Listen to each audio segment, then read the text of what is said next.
개인 맞춤형 의료를 위해서 자동화와 함께 클라우드가 필요하다고 말씀을 드렸습니다.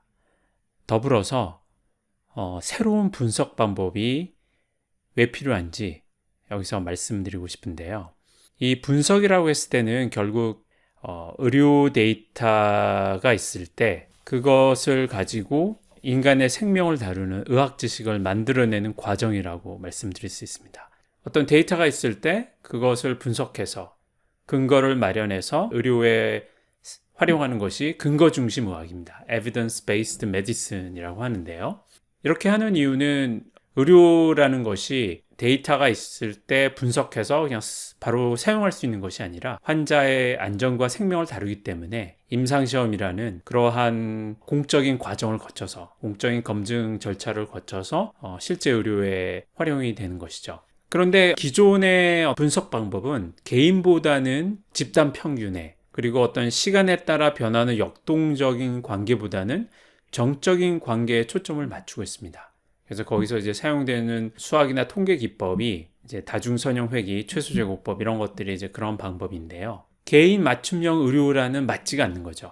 이거는 집단의 평균을 위한 그러한 분석법이고 개인 맞춤형을 위한 분석법은 새로운 것이 필요합니다. 근데 사실 이 수학이 또는 이 방법이 전기공학이라든지 기계공학이라든지 다른 학문 분야에서 사실 이미 활용되고 있는 거거든요. 그래서 저희가 그러한 방법을 이 의료에 가져올 필요가 있는데요. 그런 맥락에서 제가 미국 국립과학재단 Smart and Connected Health라는 프로그램이 있는데 그 프로그램 연구과제를 통해서 이러한 개인 맞춤형 근거 중심을 위한 분석 방법을 연구를 했습니다. 연구과제 제목은 Distributed and Adaptive Personalized Evidence-Based Medicine 인데요. 우리말로 하면은 분산형, 적응형, 개인 맞춤형 근거 중심 의학입니다. 개인 상황 맞춤형 의료를 위한 어떤 새로운 근거 중심 의학의 방법론을 제시를 했고요. 개인 맞춤형 연구라는 게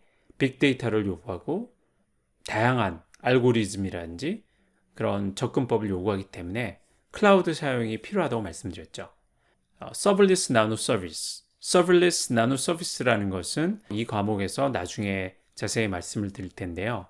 이러한 클라우드 서비스 기반의 개인 상황 맞춤형 당뇨 연구 플랫폼 프로토타입을 결과물로 만들었습니다. 그리고 이것이 이후에 말씀드릴 공동 플랫폼의 근간이 되고요. 과제에 대해서 조금 더 설명을 드리면 그 분산형이라 했을 때는 이제 이러한 개념입니다. 이제 클라우드가 있고요. 그 다음에 여기 엣지가 있습니다. 엣지라고 했을 때는 우리 일반적인 환경이죠. 우리가 실제로 생활하는 이 공간에 이제 많은 당뇨 환자들이 있고 인공췌장을 사용하고 있습니다. 근데 이러한 인공췌장들이 이제 클라우드에 연결이 되어 있는 거죠. 그 사물 인터넷 개념으로. 그리고 이 클라우드 상에서 각각의 인공췌장은 디지털 트윈을 갖습니다. 가상의 트윈이죠. 그래서 여기 보시면은 이제 1, 2, 3, 4, 5, 6, 7, 8, 9 이렇게 인공췌장이 있고 여기도 1, 2, 3, 4, 5, 6, 7, 8, 9 이렇게 있는데 각각의 트윈들이 이렇게 연결이 되어 있습니다. 근데 이게 어떻게 연결이 되냐면 이게 이제 그래프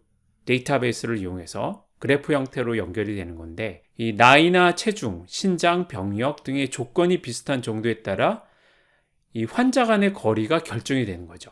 제가 이제 인공췌장이라고 디지털 트윈을 말씀드렸지만 이제 결국 그게 인공췌장을 이용하는 환자를 나타내는데요. 그래서 1번과 4번은 거리가 가깝죠. 이 말은 나이라든지 체중, 신장, 병력 이런 게 굉장히 비슷한 거고 1번하고 8번은 거리가 멀죠. 거리가 멀다는 것은 그런 조건들이 많이 다르다는 거죠. 거리가 가깝다는 것은 굉장히 비슷한 조건이기 때문에 학습하는 그 내용들을 공유할 수가 있겠죠.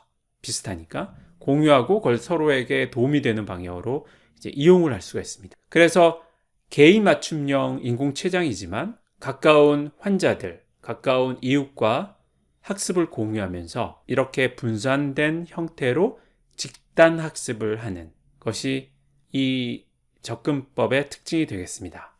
기존의 분석 방법과 이제 새롭게 제시되는 분석 방법을 좀 더 구체적으로 보여드리고 있는데요. 이 최소 제곱법이라는 것은 기존의 방법으로 생각할 수 있습니다. 여기 보시면은 환자 1, 환자 2, 환자 3에서 여러 환자들이 나오고요. 그리고 저희가 궁금한 것은 X와 Y의 관계죠. 환자 1에서 이 데이터를 가져오고 환자 2에서 또 데이터를 가져오고 쭉 가져온 다음에 최소 제곱법이란 걸 이용해서 X와 Y의 관계를 A라는 수치로 저희가 나타낼 수 있습니다. 근데 새로운 분석법은 개인 맞춤형이다 보니까 여러 환자에서 나오는 데이터를 활용하지 않죠. 환자 한 명에서 나오는 데이터를 활용합니다. X, Y 값이 있는데 다른 시점에서 측정된 X, Y 값들이 쭉 있는 거죠. 그러면 그걸 가지고 X와 Y 관계를 추정하는데 이 역시 하나의 값을 추정하는 것이 아니라 X, Y 값이 계속 실시간으로 업데이트 되면서 이 관계 값도 계속 적응하게 됩니다. 다시 말씀드려서 관계라는 것이 고정되어 있다고 생각하지 않는 거죠. 관계 역시 시간에 따라서 예를 들어서 지금 가만히 있을 때는 XY 관계가 이렇지만은 예를 들어서 운동을 한다든지 식사를 하면은 그 관계가 변할 수도 있겠죠. 그래서 이 변화하는 관계를 실시간으로 오는 데이터를 가지고 트래킹하는, 쫓아가는 그래서 결국에는 변화하는 데이터의 그 관계 이 수치가 적응하는 이제 이러한 모습을 보여줍니다. 그래서 이거를 제귀 최소 제곱법이라고 하는데요. 적응형 신호 처리 방법 중에 하나입니다. 전기기계, 화공학 등에서 이미 많이 쓰이고 있습니다. 자율주행 자동차, 5G, GPS 등에 이용이 되고 있죠.